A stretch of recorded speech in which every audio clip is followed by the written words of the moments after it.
Hi guys, welcome back to Vlog Media, and my name is Mark, and today we'll be doing a review on a gadget that I have just bought about a week ago. So for the past year I've been using this S5 camera that I'm recording with. It's a full frame mirrorless camera. I have no complaints about it. It's an amazing camera. But I needed a camera that I can actually go with to take pictures every day on a daily basis. Although I can use this camera, but I'm reserving this camera S5, Lumix S5 for the video recording. So I went to this camera store in Birmingham, which is Wex Photography Birmingham. So shout out to you guys. Shout out. I was able to buy a lightweight camera, and it will be coming out right about just now. Whoop. All right, so now we have here. So we have the Canon 100D, which is the DSLR that we're going to review for today. So stay tuned because we're going to review it right now.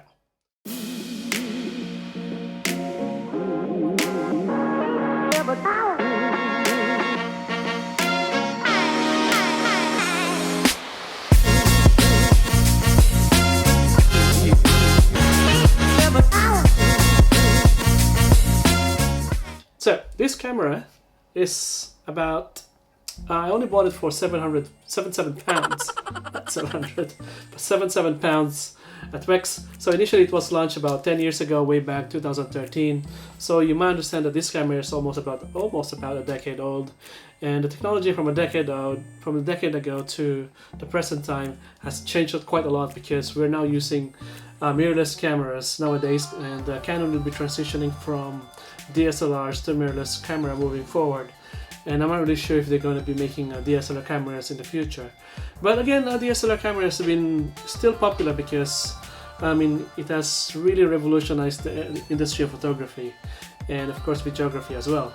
So again, we're going to review this camera, and one thing that I really found about this camera is that this is one of the lightest DSLRs, if not the lightest DSLRs in the market, even at the present time.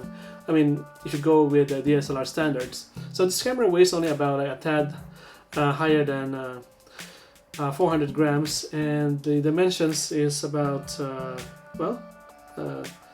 12 centimeters in length, 9 centimeters in height, and about 7 centimeters in width. And this is an 18 megapixel APS-C camera, so capable of taking 80 megapixel photos and capable of recording about 1080p at 30 frames per second. It's also capable of taking a 720p at 60 frames per second, but again, the standard nowadays in YouTube videos is 1080p, so it's still relevant at the present time. So going on to the features of this camera is well built, but it's quite plasticky. But in the grip in your hand, so if you have a smaller hand, it would really fit well. But if you're a bigger person, like what many of my friends out there, it won't really fit in their hand. And for me, I'm only about like 5, 6, 7 in height, and it can only fit 3 of my fingers. But when I shoot this outside, I find it's quite comfortable because it's very light and it doesn't make you feel tired walking throughout the day taking pictures. So initially you might wonder that this camera is actually 10 years old. So you might wonder about the picture quality, image quality of this camera. I mean, given the span of 10 decades ago. So there was a review done by a famous photographer whose name is Ken Rockwell. So what he did is he tried to compare the picture quality, image quality of this camera compared to Canon 5D Mark III, and found out that the image quality are very similar to one another, if not the same. But you have to use a really good amount of lens. Also, this camera didn't come up with a lens as well. I have to buy this lens separately, and this lens is the EFS 24mm 2.8, which is one of the sharpest lens out there in the EFS market for Canon, which we will do a separate review on it later on. So we'll do a separate review on the lens, but for now we're focusing on this camera. So this camera is touchscreen basically. It does not have the tilty flippy screen, and this camera was succeeded by the 200D and the 250D now. So this camera is also known as the SL1 or the 100D or the X7 in Japan. So it uses a battery called LPE12, and the battery latch is located here in this side, where you can also find the memory card slot. So the memory card is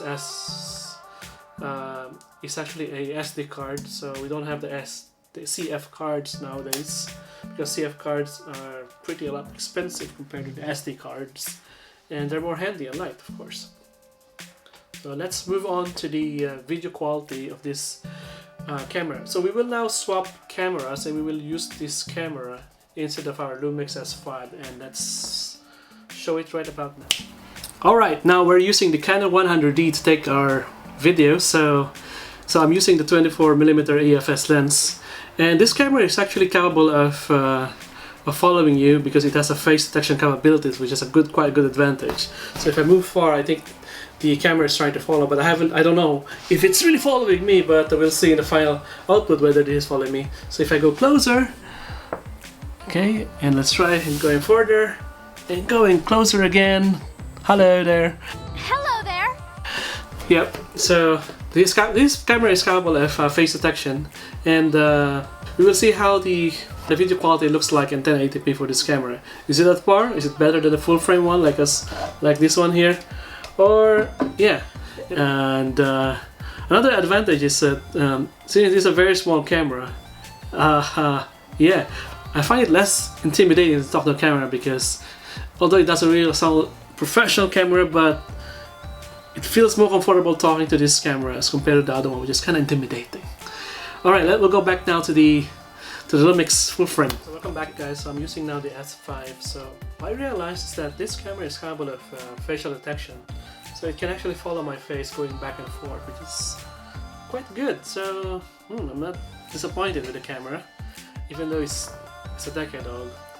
So yeah, so let's give it a conclusion score, shall we? So okay, let's talk about the pros of this camera. Well, this camera is lightweight, very small, very handy. You can use it daily for your daily photographic needs, or if you're a new YouTuber, you can actually record videos decently using this camera. It's good. You can also put very light lenses, and also coming from the decade-old camera, and this camera won't really break the bank because it's very affordable as compared to the mirrorless cameras out there, which is more expensive nowadays. And the picture quality of this camera is not really that bad. I mean, it's actually at par, in fact, with the full frame cameras during its time. And the accessories are not really expensive for this camera. Also, another advantage of this camera, it has a built-in flash. Ta-da! Smile, say cheese. Say cheese! For the cons, well, it's not as good as the mirrorless cameras, of course. But again, it's a 10-year-old camera, what can you do about it? So, also, if you have bigger hands, you might not be able to like this camera, because this camera looks like a compact camera, but it's actually a DSLR. The other limitation of this camera is that it's not capable of very fast burst rate FPS shots that you can do with sports photography or wildlife photography, because it's only capable of about 4 frames per second, something like that. And it doesn't have a dedicated dial for your ISO, so you only have one dial here. So it's not really for pro level photography such as sports or wildlife. But again, this is a beginner's camera, so yeah, a camera that you can actually go to and take pictures of every day. But you can't use this for those things I mentioned. So, but you can, but you will struggle. So yeah. Another con is that it's not weather sealed. So you have to, when you use this camera, so make sure you're not shooting it on a rainy weather, because it's gonna water is gonna seep into the electronics and might destroy the camera. So that's how I can see it. That's how I see it actually. But should I recommend it for people in today's time, 2023? Well, yeah, why not? If you're looking for a budget-friendly second camera that takes really decent, good pictures, and you want it to be a YouTuber or a social media, if you want to take this as a beginner camera for your social media needs, then yeah, go ahead and buy this camera. So yeah. So again, I'll see you in the next video. So we're gonna wrap this up and yeah, thank you guys for watching, and see you guys on the next video. Ta-da! See ya. See you guys later. If you like this Video. But first, make sure you subscribe to my channel.